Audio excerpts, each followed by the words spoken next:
Obrigada. Vamos então dar início a esta primeira sessão de Flash Talks deste terceiro encontro PABIN.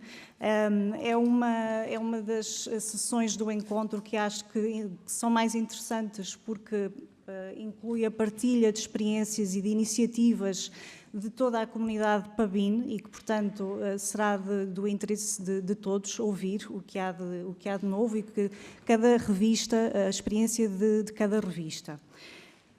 Hoje vamos ter então as primeiras 5 Flash Talks, amanhã haverá uma segunda sessão de Flash Talks. O tempo da apresentação é curto, são apenas 7 minutos e eu peço que todos respeitem para que haja a possibilidade de terem todos o mesmo tempo e que no final também possamos fazer haver algum tempo para fazer questões.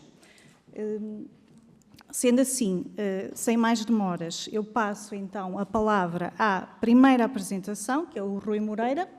O Rui Moreira faz parte do Serviço de Documentação e Informação da Faculdade de Engenharia da Universidade do Porto e vai-nos falar sobre a revista de Engenharia, o Journal of Engineering, de que já ouvimos falar aqui de manhã, e sobre, especificamente, o impacto pedagógico do trabalho editorial da revista na formação académica da Universidade do Porto. Rui, por favor. Boa tarde, mais uma vez. É um prazer estar aqui no terceiro encontro da PABIN para vos apresentar uma iniciativa que reflete o compromisso da Faculdade de Engenharia da Universidade do Porto com a excelência científica e pedagógica. O PEGENG não é apenas uma revista. É uma plataforma dinâmica que integra a plataforma académica com a prática editorial, promovendo a ciência aberta e a visibilidade da investigação em engenharia. A nossa missão central é promover a excelência em todas as disciplinaridades da engenharia, desde a química à informática, servindo como um foro vital para a partilha de investigação, impulsionando o progresso tecnológico. Mais do que isso, o PEGENG proporciona um verdadeiro laboratório académico. Aqui, os estudantes experimentam, praticam e aprendem, participando em processos editoriais reais, como revisão científica, normalização bibliográfica, entre outras. Este envolvimento prático melhora significativamente a sua capacidade de estruturar argumentos, comunicar resultados com clareza e compreender o funcionamento do processo editorial e académico.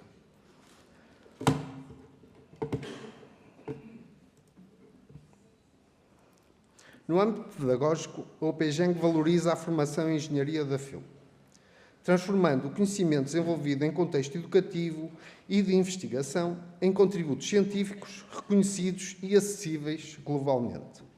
Promovemos ativamente a interdisciplinaridade e a inovação, acolhendo contributos que articulam diferentes áreas da engenharia, enriquecendo o panorama científico.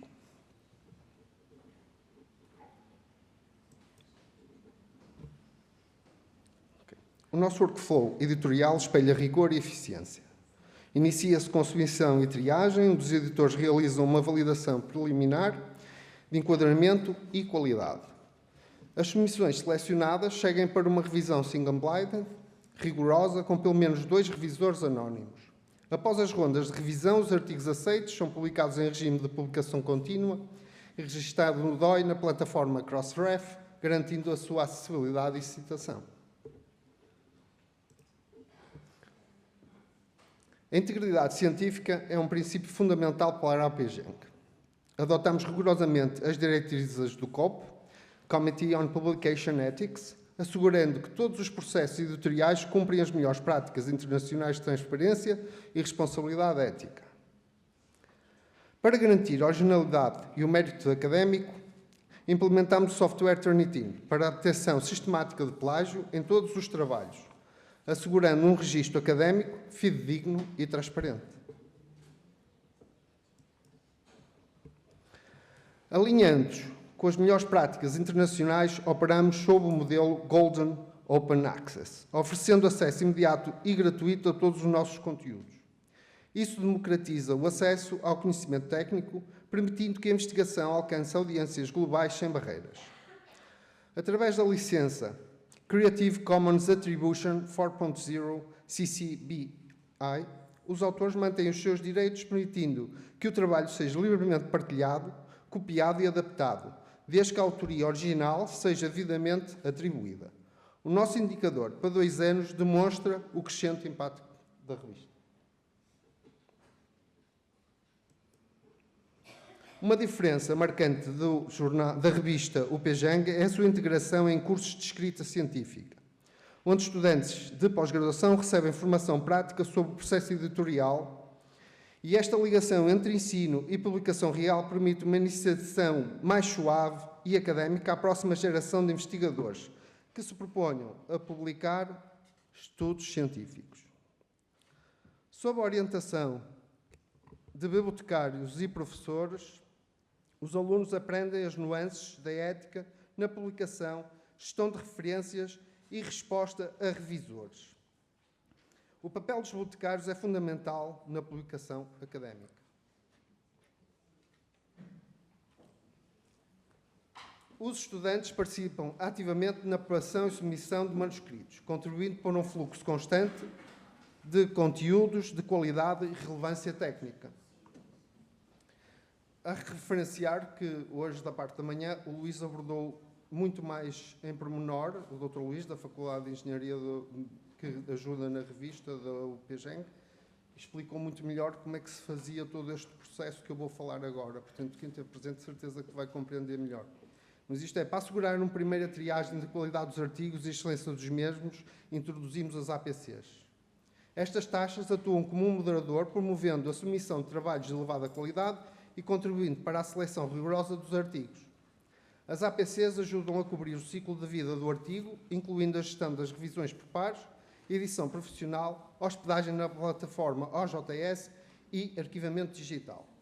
Num esforço para promover a produção científica interna, todos os autores afiliados à Universidade do Porto beneficiam de isenção total nas taxas de publicação e todo o processo editorial.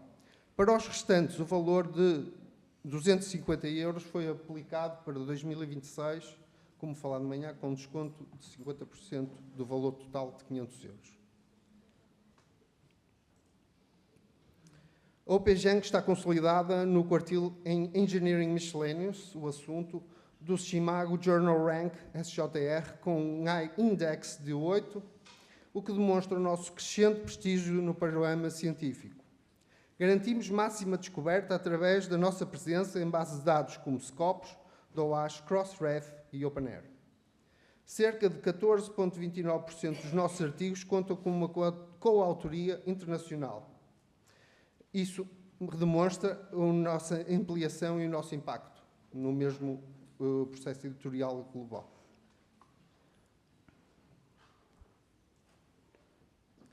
O sucesso da revista UPJang assenta numa parceria tripartida. A direção da faculdade, o apoio dos editores e o suporte técnico e editorial da Biblioteca da FEUP. Esta colaboração assegura que a revista não é apenas uma plataforma de publicação, mas um centro de recursos para a adoção plena de práticas de ciência aberta. A Biblioteca da FEUP atua como parceiro estratégico na garantia da qualidade técnica e visibilidade internacional. Frequentemente nos perguntam sobre a indexação na Web of Science, que é um dos nossos objetivos estratégicos e que estamos a trabalhar ativamente para alcançá-lo.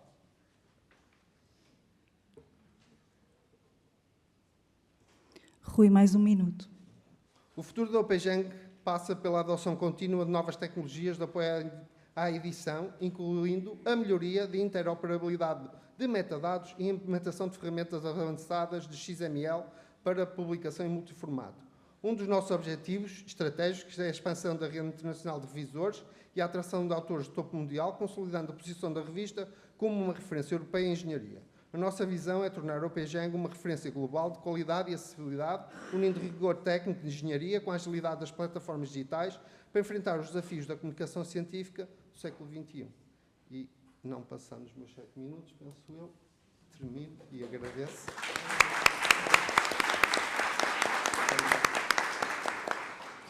Obrigada, Rui, pelo cumprimento. Sim. Eu penso que é melhor fazermos todas as apresentações seguidas para não gastarmos muito tempo e deixarmos as perguntas para o fim. E também queria informar que as apresentações vão ser disponibilizadas e, portanto, aquilo que não for possível ouvir aqui nestes 7 minutos vai estar especificado e haverá mais informação certamente nos slides. Então, a próxima comunicação, a próxima Flash Talk é em colaboração. Será o João Dias a apresentar pela uma equipa que pertence à Universidade Católica Portuguesa, o Bruno Marçal, a Aline Pacheco, o João Dias, a Lady de Freitas e a Patrícia Carvalho, que nos trazem uma comunicação especificamente sobre os plugins do Open Journal Systems, que para eles foram mais interessantes e mais importantes para cumprir as boas práticas da ciência aberta. João, por favor. Ora, boa tarde a todos. Sendo assim, já posso passar este primeiro slide. O nosso trabalho dos últimos meses teve a ver com a questão dos plugins, que era como é que nós conseguimos melhorar o impacto e a visibilidade das revistas. Isto teve com base no nosso portal das revistas científicas, que damos suporte, as bibliotecas da Católica dão suporte a várias revistas. Temos neste momento disponíveis 26 revistas em acesso aberto, 9 revistas ativas, sem APCs, 9 revistas indexadas no DOAJ, 7 já estão integradas no Diamond Discovery Hub. As outras 2 é porque foram muito recentes. Temos mais de 15 mil documentos, sabendo que o mais antigo, temos o histórico de todas as revistas digitalizado, é de 1954, do qual temos um póster lá fora, muito interessante se quiserem ver. E já temos mais de 3 milhões de downloads. Alguns, se calhar, são bots e inteligência artificial, mas esses tentamos retirar. E temos aqui o link, se quiserem visualizar, está cá, pronto. Então, continuando na questão dos plugins. Agora sim, era 7 minutos, 7 plugins, estamos lá quase. Primeiro plugin a falar, Publication Facts Label, está a funcionar? Está, boa. O Publication Facts foi desenvolvido pelo PKP, não é um plugin independente e mostra várias informações relativas ao artigo, compara o artigo com outros artigos e até a própria revista. Portanto, a transparência com este plugin é gratuito, muito fácil de configurar. A nossa instalação passou pela equipa de suporte, mas a configuração é bastante simpática. E já temos, neste momento, uma revista a utilizá-lo, portanto, Cadernos de Saúde, se quiserem visualizar este plugin. O outro plugin, que é do Research Organization Registry, é um plugin muito interessante porque permite, em vez de estarmos a introduzir a afiliação manualmente, ou até o investigador, quando está a submeter a afiliação manualmente, basta pesquisar. É uma base de dados free, em termos de base de dados, peço desculpa, assim é que é um CC0, e portanto é um plugin gratuito que basta escrever, neste caso é a Universidade Católica Portuguesa, e ele vai logo ao ROR, portanto à base de dados, buscar a informação, e assim permite-nos identificar de forma inequívoca cada instituição ou cada afiliação. Ainda tem um problema que é, ainda não permite a dupla afiliação ou a tripla, mas não deixa de ser um plugin interessante para a questão do acesso aberto e da ciência aberta. O seguinte tem a ver com o ORCID Profile. Utilizámos o ORCID Profile numa primeira fase apenas para a submissão, ou seja, alguém que fizesse o registro no portal da revista é obrigado a ter ou a criar o registro no ORCID para efetuar a submissão, contudo faltava e os restantes autores. Então, no ano presente, até aqui é gratuito, agora no ano presente a Universidade Católica passou a ser membro premium do ORCID, porque temos mais do que uma instalação a utilizar o ORCID, e agora não só conseguimos que os investigadores ou os autores para publicar têm que ter o ORCID, portanto o OJS envia uma mensagem automática para o investigador a dizer, atenção, que tem que reivindicar esta publicação antes dela estar publicada, e depois tem esta questão interessante que é nós já conseguimos escrever no ORCID, portanto o investigador assim que reivindica, a meta-informação salta para, peço desculpa da palavra, mas salta para o ORCID, sem o investigador ter que fazer o que quer que seja. E, portanto, enriquecemos automaticamente os metadados no ORCID. É um plugin bastante interessante. Agora já estamos a trabalhar numa terceira fase, que é enviar a revisão por pares. Pronto, já está a funcionar, só que ainda não está implementada em nenhuma revista. Funding Data é o plugin, se calhar, mais simples que temos, ou que instalamos. tem a ver com o pesquisar pelo financiador num plugin que vai à Crossref e do qual a Fundação para a Ciência e Tecnologia já está registada, e é o caso que temos aqui. Portanto, basta o investigador ou o autor ou até os editores da revista pesquisarem pelo financiador do artigo, ele vai buscar o identificador do financiador, que é o DOI, no fundo, e depois, manualmente, basta inserir num outro campo o identificador ou a referência do projeto. É bastante simpático, é interessante. Ainda temos aqui algumas melhorias a fazer em termos de layout, mas penso que já está bastante interessante para introduzirmos esta informação. Mais um, DOAS. Não podia falhar o plugin do DOAS. Como eu referi, temos várias revistas no DOAGE, já enviamos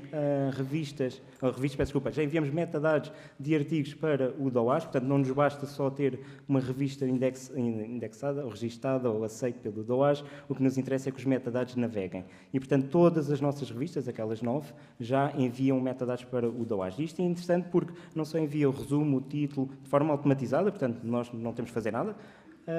E a parte boa é que já leva o ORCID do investigador, já leva o DOI da publicação, e de manhã percebi que provavelmente até o ROR em breve também vai ficar disponível. Espero bem que sim. Seria muito interessante se fosse automático do OJS para o DOAS, porque assim teríamos, penso eu, os identificadores de quase tudo ou de tudo. O penúltimo, Hipoteses, é um plugin desenvolvido por um projeto europeu, penso que não estou a dizer nenhuma mentira. O Hipoteses é bastante interessante porque permite colaborar, ou seja, neste caso a Patrícia Carvalho está a escrever um comentário naquele PDF, aquele comentário fica numa base de dados que é numa plataforma que é o Hipoteses, e este post pode ficar para o público ou apenas para o investigador. Portanto, no fundo, espero não estar a dizer nada de mal, mas é no fundo uma curadoria a seguir, onde eu posso dar mais informações sobre aquele parágrafo, ou sobre o PDF inteiro, ou até uma imagem, e ele permite selecionar. É bastante interessante, é curioso, e permite acedermos ao Hipoteses com o ORCID. Por fim, penúltimo, PKP-PN. Sei que já ouviram falar muito deste plugin para quem esteve nesta sessão, neste auditório, mas no fundo é a preservação digital da informação. Todas as nossas revistas estão ativas e por isso já está a enviar do OJS para o PKP. Portanto, é um plugin bastante simples, ativem, não custa nada e pelo menos estamos a cumprir boas práticas.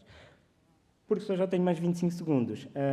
Estes plugins, para nós, contribuíram para boas práticas editoriais e, obviamente, queremos estender os plugins a todas as nossas revistas, as ativas e as não ativas, agora dependendo do nível de necessidade de cada plugin. Há uma conformidade com a ciência aberta, e esse, no fundo, que nós queremos. E a terceira, talvez para mim, uma mais... Isto tinha logotipos, não desapareceram.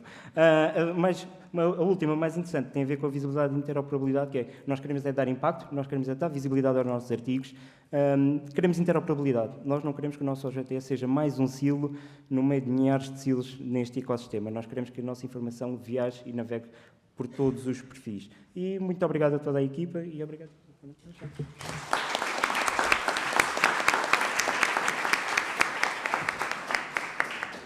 Obrigada, João. Então, agora temos a prata da casa.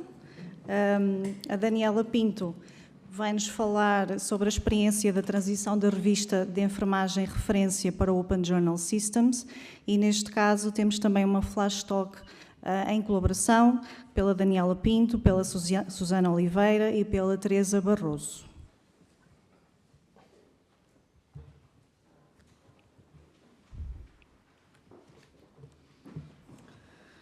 Então, boa tarde a todos. Eu vou apresentar aqui um pouco daquilo que nós sentimos na revista com a transição para a plataforma Open Journal Systems, aqui no seguimento também do que o João apresentou sobre a Open Journal Systems. E eu coloquei no título Level Up editorial, porque de facto foi aquilo que nós sentimos com esta transição. Foi uma mudança de patamar na forma como a revista passou a olhar e a gerir os seus processos editoriais. Portanto, só um breve contexto, a revista é uma revista científica que tem como objetivo divulgar conhecimento científico produzido no campo... Daniel. Devo continuar? Sim,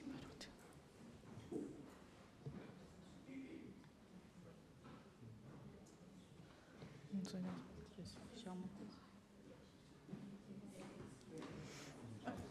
Já está. Pronto. É muita... Pronto, acho que já vai dar. Pronto, então, uma revista científica que tem como objetivo a divulgação de conhecimento científico no campo específico das ciências da enfermagem, mas com uma abordagem interdisciplinar, englobando a educação, as ciências da vida e as ciências da saúde. E é editada aqui pela Unidade de Investigação da Escola Superior de Enfermagem da Universidade de Coimbra, a UICISEE. Está indexada em diversas redes e indexadores, teve a sua primeira edição em 1998 e tem procurado desenvolver-se de acordo com aquilo que são as melhores práticas editoriais e acompanhando também o movimento da ciência aberta. É uma revista sem taxas de processamento de artigo e ou de submissão, que se encontra disponível em acesso aberto e com uma licença Creative Commons 4.0 com atribuição CC BY.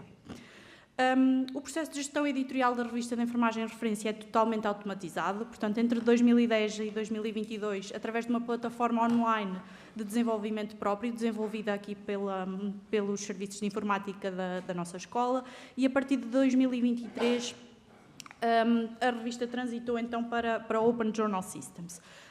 E isto aconteceu na sequência de uma call para o Serviço de Alojamento de Revistas Científicas e nós beneficiámos então de um apoio inicial na parametrização da plataforma e um serviço de helpdesk e pareceu-me importante destacar que sermos admitidos a esta call foi de certa forma aquilo que impulsionou a nossa transição.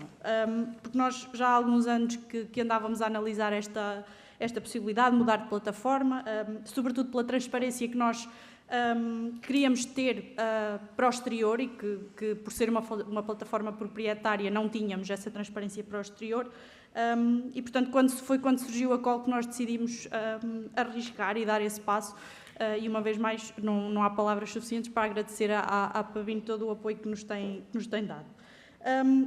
Então, as melhorias e ganhos na gestão editorial são muitos, mas nós optámos por destacar aqui, sobretudo, 3 domínios, sendo que no domínio da interoperabilidade e normalização dos fluxos editoriais, nós antes, por termos uma plataforma proprietária desconhecida fora da instituição, esta plataforma não tinha interoperabilidade com sistemas e serviços externos e, portanto, toda a atualização de plataformas externas tinha que ser feita de forma manual. Portanto, existia, como eu já disse, uma baixa transparência do processo editorial para o exterior. Depois, com a adoção da plataforma Open Journal Systems, tivemos então... adotámos então uma plataforma que é reconhecida internacionalmente, que tem interoperabilidade com diversos serviços e indexadores e que está, de facto, alinhada com padrões normalizados e que são utilizados por outras revistas científicas. No fundo, nós passámos depois a falar a mesma língua que as outras revistas em termos de plataforma e passámos a integrar este ecossistema editorial científico. E um destaque muito concreto é, novamente, o plugin de exportação para o DOAJ, como o João referiu, porque, sem dúvida, permite manter a informação atualizada de uma forma muito simples, algo que antes, por vezes, era mais difícil por ter que ser de forma manual. No domínio da sustentabilidade, também foram bastante os ganhos. Portanto, apesar de nós antes tínhamos uma plataforma que era completamente desenhada à medida da revista, e também agradecer ao Serviço de Informática que estava sempre disponível. No entanto, qualquer alteração era sujeita a um desenvolvimento interno e, nesse sentido, estava dependente da disponibilidade destes recursos institucionais que tinham outras tarefas para além de estarem a desenvolver funcionalidades para nós, para a revista. Portanto, o ritmo de atualização era naturalmente mais limitado. Depois passámos então a ter uma plataforma que está em desenvolvimento contínuo e que é, no fundo, uma plataforma viva, que tem uma comunidade global de utilizadores e de pessoas a desenvolver a plataforma e que tem atualizações regulares e acesso a novas funcionalidades e o alinhamento com as boas práticas internacionais também. E aqui o destaque vai de uma forma global para todos os plugins que estão disponíveis e o João já destacou aqui muitos.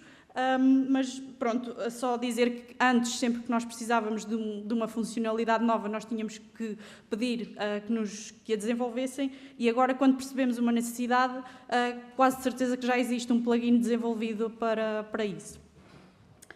E disponível de forma imediata. Depois, para terminar, relativamente à centralização da informação e à monitorização da atividade editorial, antes na nossa plataforma a informação estava lá, mas de certa forma às vezes estava um pouco dispersa, portanto havia necessidade por vezes para alguns indicadores de consultar manualmente cada submissão e recolher manualmente esses dados para folhas de cálculo e fazer os cálculos manuais de indicadores como, por exemplo, tempos médios e outros indicadores.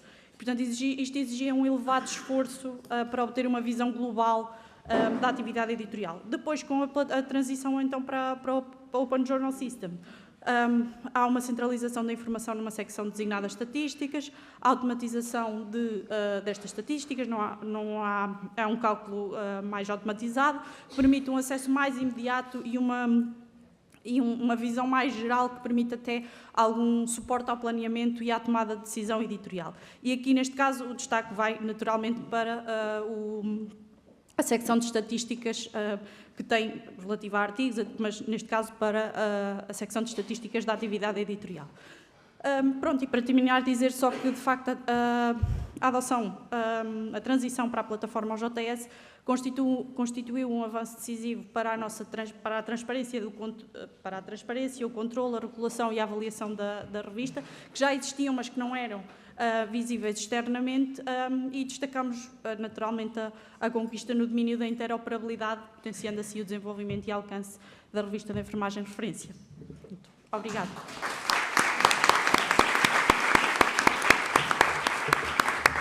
Obrigada, Daniela. Agora, a Marta Morgado vai-nos falar sobre a atividade que a PABIN tem estado a desenvolver para promover o alinhamento das revistas portuguesas com o Diamond Open Access Standard. A comunicação também é em conjunto da Susana Costa, da Marta Morgado, da Carla Marques e do Pedro Príncipe. Então, boa tarde a todos. Como a Licínia disse, nós estamos a desenvolver um projeto piloto para comprovar como é que o DOAS se aplica na prática. Então, para quem não conhece, o DOAS é um padrão de acesso aberto e diamante. Basicamente é um referencial com critérios obrigatórios e alguns recomendados, em que serve para apoiar as revistas no fortalecimento das suas práticas e políticas de publicação. O referencial organiza-se em 7 dimensões para mostrar que não só que a sustentabilidade de uma revista depende não apenas da qualidade editorial, mas também da sua estrutura institucional, o modelo de financiamento e do compromisso com a ciência aberta. Então, estas são as 7 dimensões que eu vou explicar, vou referenciar mais à frente, por isso não vale a pena estar a defini-las agora, mas já existe o DOAS para as revistas científicas traduzido, foi traduzido pela nossa equipa também e já se encontra publicado. E serve então para ajudar as revistas na autoavaliação e a identificar pontos de melhoria, promove também a transparência, a ética e boas práticas editoriais e facilita também as revistas na preparação para a indexação, nomeadamente para o DOAS, porque o próprio documento tem este símbolozinho a explicar quais é que são os componentes que o DOAS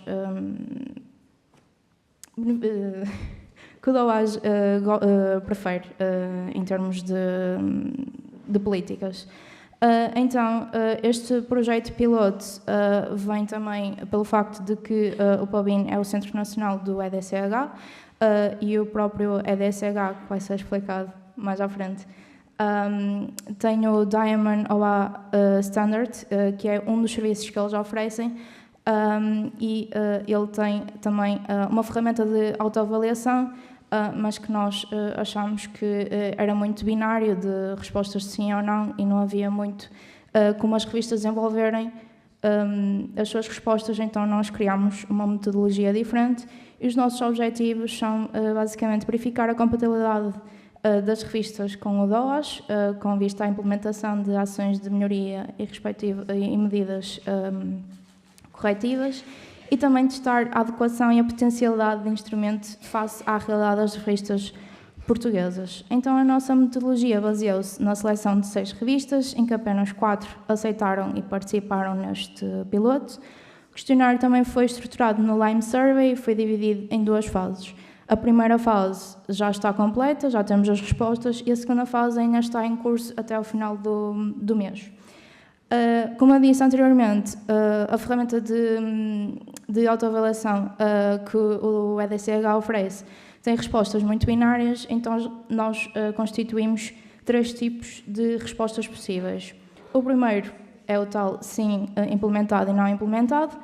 O segundo já se baseia em implementado integral, parcial ou não implementado. E o terceiro, existe o implementado, em desenvolvimento e não implementado. Então, as 7 dimensões, apesar de esta ser a ordem que é apresentada no documento do DOAS, nós decidimos fazer uma alteração e dividir a primeira fase pelos aspectos operacionais, que são propriedade legal, missão e governação. O terceiro foi ciência aberta, o quarto foi gestão editorial, qualidade editorial e integridade da investigação. Já na segunda fase, que é a que está a decorrer, são os aspectos de governação e de política, nomeadamente financiamento, eficiência do serviço técnico, visibilidade, comunicação, marketing e impacto, e também o EDIP, multilinguismo e equidade de género. Então, esta é a linha temporal que nós tentamos definir um pouco para conseguirmos apresentar também resultados já no encontro PABIN. A primeira fase foi então para até 24 de março responder aos primeiros 3 grupos de perguntas. Depois fizemos cerca de 1 semana, 2 semanas para recolher os dados e fazer também uma ronda de reuniões com as revistas para termos o feedback de que será que o documento está bem aplicado, será que o nosso instrumento de avaliação também está bem aplicado também às revistas, se tem algum ponto de melhoria, o que é que as revistas achavam. Depois, como eu disse, até ao final do mês as revistas vão responder aos outros 4 grupos de perguntas e depois também a ideia é nós recolhermos novamente os dados e também fazer uma nova ronda de reuniões, desta vez uma por revista, para também obter novamente feedback desta segunda fase de implementação. A fase 1 teve alguns resultados, alguns positivos e alguns negativos. O positivo é que realmente as revistas verificaram que é um instrumento relevante para a reflexão interna e também para a sistematização de práticas. Nomeadamente, uma das citações que nós conseguimos das reuniões foi que o exercício implicou analisar de forma pormenorizada o questionário, sempre confrontando com a realidade de cada revista. E depois permitiu também rever aspectos, tanto já conhecidos, como também ficar alerta para dimensões ainda não suficientemente ponderadas. Então, os aspectos negativos foram 2, nomeadamente a falta de clareza em alguns critérios, porque existe uma linguagem muito técnica em que basicamente assume-se que as pessoas já conhecem muitas das siglas que são usadas e depois também havia perguntas com alguns conceitos, demasiados conceitos numa mesma pergunta e também algumas estão um pouco redundantes. Depois também outro aspecto negativo foi a ambiguidade na análise, nomeadamente não estamos ao corrente dos aspectos técnicos mais internos, visto que esta primeira fase foram escolhidas revistas do SARC para depois ser aberta este instrumento a outras revistas fora do SARC. Alguns aspectos que nós recolhemos e que decidimos partilhar foi, nomeadamente, por exemplo, na transparência dos órgãos editoriais, porque, como podem ver aqui, tem vários conceitos e várias coisas que são precisas as revistas implementar, nomeadamente incluir os nomes de membros, afiliações, funções e papéis editoriais, e além dos identificadores persistentes. E, apesar de ser meio-meio, de haver duas revistas que implementam parcialmente e outras duas revistas que implementam integralmente, apesar daqui estar cortado, isto é uma dos exemplos que nós obtemos de que realmente há muitos conceitos dentro da própria pergunta, em que se calhar muitas revistas não implementam na sua totalidade, e daí também esta diferente tipologia de respostas que nós demos. Marta, também, 1 minuto. Estou quase a acabar. Depois também, outro exemplo que nós obtemos foi, nomeadamente, a revisão por pares aberta, que é sempre um debate muito grande na nossa comunidade, em que apenas uma revista implementa este conceito e 3 não implementam. E depois, uma das particularidades que nós pedimos sempre foi, sempre que as revistas respondiam, elas podiam fazer os seus comentários e mostrar onde é que as revistas tinham isso implementado, se estava público, o porquê também de não implementarem certas coisas. E então nós temos todo um questionário com respostas justificativas. Depois também chegámos então às conclusões, em que, evidentemente, o DOAJ é um referencial muito útil, mas que a sua aplicação requer uma grande adaptação e mediação, nomeadamente no ecossistema diamante português. E depois também a adoção de critérios uniformes pode sim contribuir para a qualidade e credibilidade das revistas, claro, mas deve ser sempre equilibrada com o reconhecimento de diferentes modelos organizacionais e contextos institucionais. Por fim, queria só agradecer, em nome da equipa toda, às revistas que foram presentes neste piloto, nomeadamente Cinema e Território, com a Teresa Norton, a referência Enfermagem, que está aqui presente, com a Daniela Pinto, a Andrea Marques, Susana Oliveira e a professora Teresa Barroso, a Sociologia, Problemas e Práticas, com a Mónica Monteiro, a professora António Costa e a professora Susana Martins, e também a Sísifos, com a Gabriela Lourenço e a professora Ana Paz.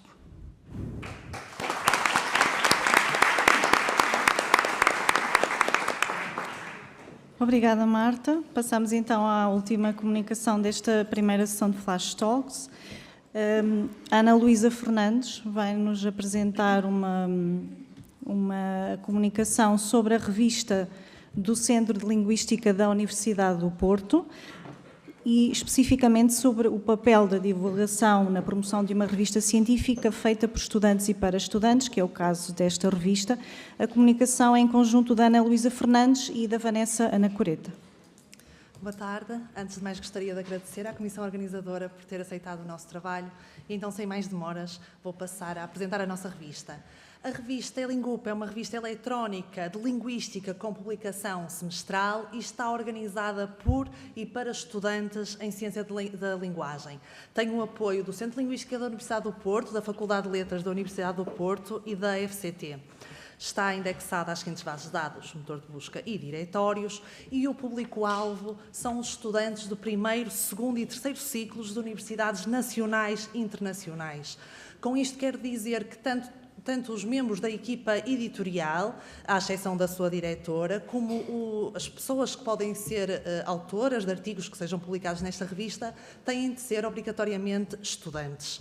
Os trabalhos que são publicados são, então, artigos e recensões críticas inéditos que estão sujeitos a uma avaliação cega por pares, sendo que esta avaliação é feita por doutores, professores, especialistas na área em que esse determinado artigo se insere. Para além destes artigos, publicamos sempre em cada número da revista uma entrevista a um linguista convidado, a entrevista essa feita pelos membros da equipa editorial. Os objetivos da nossa revista são, então, promover a divulgação de trabalhos realizados por estudantes em Ciências da Linguagem, incentivar a participação ativa dos estudantes na vida académica e em atividades de investigação científica, facilitar o contacto dos estudantes com docentes de Ciências da Linguagem e com outros especialistas da área, quer seja quando os contactam para solicitar, então, a revisão dos artigos, quer seja quando da entrevista que é publicada em cada número, e ainda fomentar o conhecimento e a prática de todo o processo de edição de uma revista científica. Aqui apresento, então, os membros da equipa editorial. Temos uma diretora, que este é o único elemento que não é estudante, portanto, é uma investigadora do Centro de Linguística da Universidade do Porto. Tem 6 editores responsáveis, a editora-chefe, que sou eu, estudante de doutoramento em Ciências da Linguagem, um estudante de licenciatura e 4 estudantes de mestrado, cada um deles responsável pelas diferentes subequipas que constituem a revista, e ainda um secretariado editorial constituído por 26 estudantes nos 3 ciclos de estudo, licenciatura, mestrado e doutoramento. Deixo aqui um resumo da linha do tempo da Elingup. A Elingup foi fundada em 2007 pelo professor João Veloso, teve um interregno entre 2012 e 2016, ano em que foi retomada, e desde aí tem tido uma atividade ininterrupta até aos dias de hoje. Deixo aqui alguns dados estatísticos. Temos um total de 23 edições. Temos, como podem ver através da tabela, tem havido um aumento do número das submissões, à exceção do ano 2023, e, consequentemente, uma diminuição da taxa de aprovação.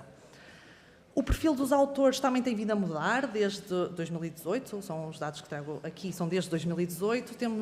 Inicialmente havia uma maior submissão de artigos de alunos de licenciatura e agora a maioria dos artigos que são publicados são de alunos de mestrado. Temos, nos últimos tempos, vindo a apostar em estratégias de divulgação da equipa, da revista, aliás, para chegar a diferentes públicos, a diferentes universidades, a diferentes estudantes. E uma dessas estratégias tem sido o investimento nas nossas redes sociais. Fazemos publicações bissemanais. Temos também colaborado e organizado eventos. Vou destacar a Universidade Júnior. A Universidade Júnior é um programa de cursos de verão da Universidade do Porto, e a Elingup marca a sua presença, disponibilizando a oportunidade aos estudantes do ensino secundário de passarem uma semana na Universidade do Porto e serem membros desta revista e participarem então no fluxo editorial. Outra das nossas estratégias de divulgação também tem passado pela organização do evento científico Elingup Preview, promovido pela nossa revista e realizado anualmente em novembro em formato híbrido. Este encontro científico engloba, então, uma antevisão dos conteúdos dos números anuais da revista, com uma apresentação e discussão dos trabalhos que são publicados nesse mesmo ano pelos respectivos autores, e também conta com a participação dos entrevistados incluídos nas edições desses anos. Em 2026 terá a sua 4ª edição, e deixo aqui alguns registros da equipa no Elingup Preview de 2023, 2024 e, mais recentemente, em novembro de 2025. Deixo-vos aqui também alguns testemunhos de alguns dos elementos da revista. A Gwendalina Gianfranchi, que é mestre em linguística, está a frequentar, aliás, o mestrado em Linguística cabo-verdiana e portuguesa, destaca o espírito colaborativo, o forte sentido de responsabilidade, partilha e de entreajuda, e sobre o Elingup Preview diz ainda que foi muito gratificante ver o resultado final de um trabalho que começou meses antes. Também a Ana Margarida Bernardo, que é estudante de doutoramento em Ciências da Linguagem e hoje aqui me acompanha, teve conhecimento da revista Elingup ao participar no Elingup Preview, enquanto ouvinte. Destaca também o ambiente colaborativo, diz que se sente muito bem acolhida e que esta participação lhe tem permitido desenvolver competências importantes na área da comunicação científica. A colaboração na revista tem tido resultados notórios nos estudantes, medidos através do sucesso académico, no ingresso nos cursos de mestrado e doutoramento, de que eu própria sou exemplo, que entrei na revista como membro da equipa editorial ainda na licenciatura e persegui os meus estudos para mestrado e doutoramento e agora com outras funções de editora-chefe, e também na promoção das relações interpessoais dos estudantes entre diferentes ciclos de estudo. Em 2006, para 2006, aliás, também já temos os nossos objetivos bem traçados, nomeadamente a publicação do número 1 no primeiro semestre e do número 2 no segundo semestre, do 15º volume, a participação aqui no terceiro encontro PABIN, que hoje já fica cumprida, a organização, então, de mais uma atividade integrada na Universidade Júnior e a organização do nosso evento científico, quarto Elingope Preview. Muito obrigada.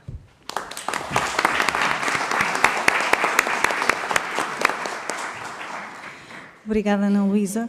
Temos ainda um bocadinho para colocar em questões qualquer uma das apresentações aqui que acabámos de ouvir. Já temos ali uma questão.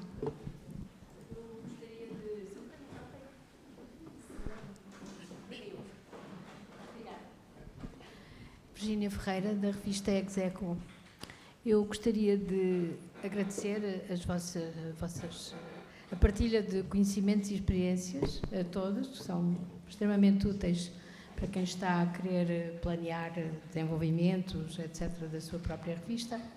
Mas eu queria pedir especificamente à Daniela Pinto que, na sua reflexão sobre a experiência da transição da revista Referência para a OJS, se poderia completar essa reflexão com informação sobre a alteração de alguns indicadores relativos da revista, em termos de mais submissões, por exemplo, outros indicadores que pudessem refletir alguma mudança. Obrigada.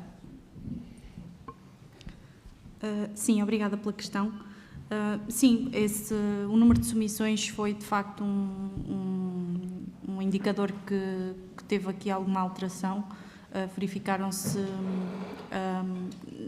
portanto, não sabemos se exatamente devido ao facto de ter sido pela transição pela plataforma, porque a nossa plataforma antiga, portanto, tinha todas as funcionalidades, no fundo, que o OJS tem. Portanto, não sei se podemos associar aqui exatamente à transição para esta nova plataforma. O que é facto é que as submissões têm aumentado ao longo dos anos na revista. Portanto, não sei se podemos associar diretamente, mas esse foi um dos indicadores que aumentou. Ou seja, a interoperabilidade poderá ter contribuído para esse aumento? Sim, quer dizer, a interoperabilidade é mais para a comunicação com sistemas externos, portanto, não tem, para os autores não tem, a nossa plataforma era até bastante intuitiva e, portanto, os autores também tinham todas as indicações necessárias para fazer a submissão na nossa plataforma antiga. Esta plataforma é mais conhecida, não sei se isso faz com que os autores também possam, mas não creio que seja isso que leve os autores a escolher uma revista pela plataforma que utilizam. Tem a ver, portanto, uma das vantagens foi a questão da indexação, portanto, esta é uma plataforma que é conhecida para as bases de dados e para os indexadores e, portanto, isso foi uma vantagem. Como nós tínhamos uma plataforma proprietária que era desconhecida, isso era um fator que nos limitava um pouco e, portanto, esta transição para a OJS foi uma vantagem nesse sentido de ser mais transparente para o exterior e, sobretudo, para as bases de dados e indexadores. Sim. Mais alguma questão?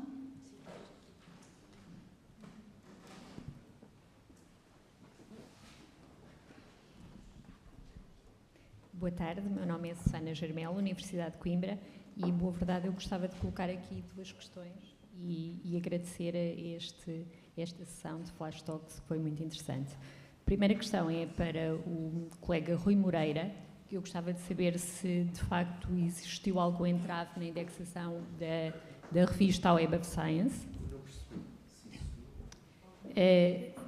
Não consegue ouvir? Algum entrave na indexação da revista Web of Science. Já tentaram indexá-la e existiu algum entrave. A segunda questão é para a colega Ana Luísa Fernandes, e eu vi que houve aqui uma alteração considerável do perfil dos autores na revista, nomeadamente, nos últimos anos, deixámos de ver ali a representação dos estudantes de licenciatura E eu gostava de saber qual é que é a razão para ver esta mudança tão visível do perfil de autores. Obrigada. Obrigado pela questão. É uma questão que eu penso que deve... Ligar o micro. Penso que já está. Penso que é uma questão que afeta quase todas as revistas que já tentaram indexar. Porquê? Porque eles são um bocado difusos na explicação e nos dados que são obrigatórios e que eles não facultam. É preciso uma certa pesquisa e investigação para se perceber. A maior parte dos requisitos não estão completamente disponíveis, não é?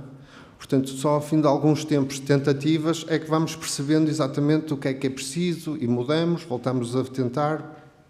Eles dizem isto não está correto, é preciso identificar, por exemplo, os reviewers todos. Por exemplo, nós tivemos um problema porque tínhamos identificado os reviewers, mas não tínhamos qual era a sua atividade na faculdade, por exemplo. E isso já faz com que seja eliminada a nossa proposta. Portanto, aos pouquinhos temos desenvolvido, pensamos que desta vez estará tudo bem, mas mesmo assim é uma tentativa e erro. Certo, eu fiz a questão, até porque eu acho que nós não temos a mesma experiência na Universidade de Coimbra, mas amanhã eu vou participar numa flash talk e depois também poderemos falar. Muito obrigada. Não.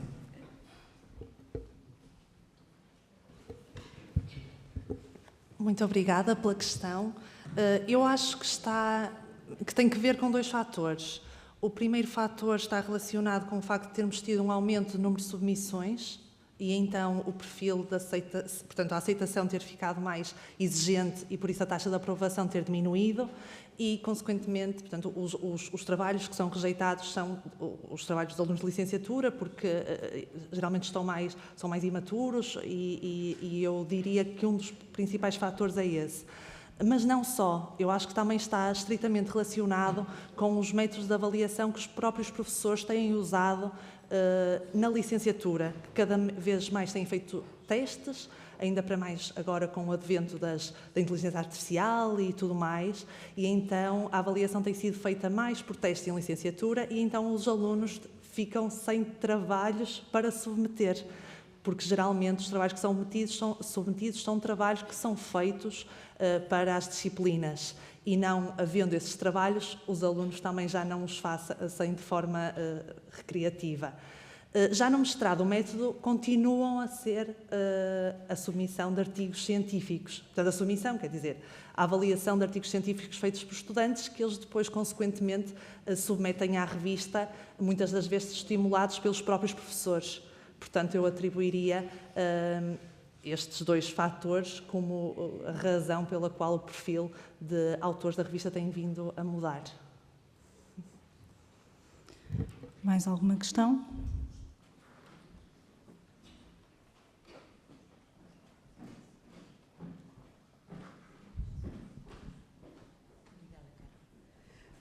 Gostava de perguntar a vocês, a todos no geral, sobre as revistas e, no caso do João, sobre a plataforma das revistas.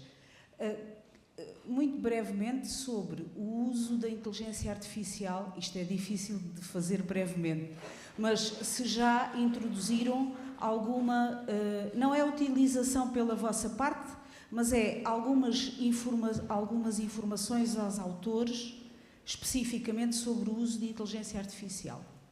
Algum aviso, alguma identificação, alguma obrigatoriedade de... Estão-me a perceber, não estão? Pronto, obrigada. Sim. Bem, uma pergunta vinda da colega Emília, é sempre um prazer responder. Sim, no nosso caso, sim. Temos uma primeira revista das ativas. A primeira revista foi os Cadernos de Saúde, pela questão da revisão por pares, que o diretor solicitou-nos para colocar uma nota relativamente à utilização da IA na revisão por pares, pela questão de disponibilização em portais, como nós sabemos, que depois tem a blacklist, e depois passou a ser a SCOPS, porque várias revistas solicitam-nos ajuda, o suporte para submetermos à SCOPS, e a SCOPS também já solicita, logo no primeiro formulário, uma questão sobre a inteligência artificial regenerativa. Felizmente, a Católica tem uma carta, agora esqueci-me o nome, muito obrigado, mas é uma carta relativa à utilização da inteligência artificial, e no qual é a posição da universidade, e o qual nós, neste statement que pomos nos sites, reportamos para aquele, porque as revistas também o utilizam. No fundo é isto, e acho que já, mesmo assim, é interessante. Mais alguém se quer pronunciar sobre a questão? Pronto, eu não sei se devia dizer isto, mas eu, à revelia da direção, implementei um AI para fazer respostas rápidas àquelas questões de como é que se publica, onde é que está a página da revista, e então existem já ferramentas que permitem fazer isso. Não posso, como é, de fornecer esse serviço como sendo da faculdade ou da biblioteca, mas de vez em quando tenho algum autor que até me começo a ter algum tipo de ligação mais próxima, não é? Porque acontece, quando fazemos o tratamento editorial, às vezes envio e serve de apoio para as decisões deles. Portanto, já utilizei, mas não oficialmente.